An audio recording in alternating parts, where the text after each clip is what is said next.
एक वस्तू 2700 रुपयास विकल्याने 300 रुपये नफा झाला, तर शेकडा नफा किती झाला? ते इथं नफा शेकडा नफा काढायचा, नफा उजव्या साईडने लिहा, डाव्या साईडने काय लिहायचं? खरेदी किंमत लिहायचं. तर आम्हाला या ठिकाणी काय माहिती सांगा? 300 रुपये नफा माहिती, आणि त्या ठिकाणी शेकडा नफा काढायचा म्हणजे 100वर किती. जोपर्यंत इथं खरेदी किंमत माहिती होत नाही तोपर्यंत उत्तर देऊ शकत नाही. इथं काय दिलं यांनी? विक्री किंमत दिली.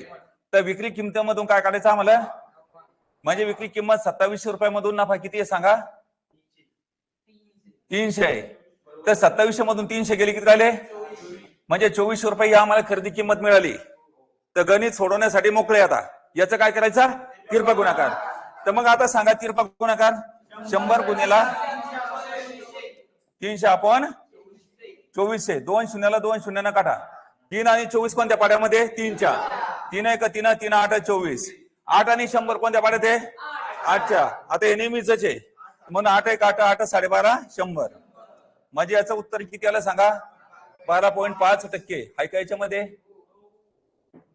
सर्व चॅप्टर शिकण्यासाठी नवी दिशा अकॅडमी ॲप डाउनलोड करा. कोणताही कोर्स 30 रुपयामध्ये मिळवा.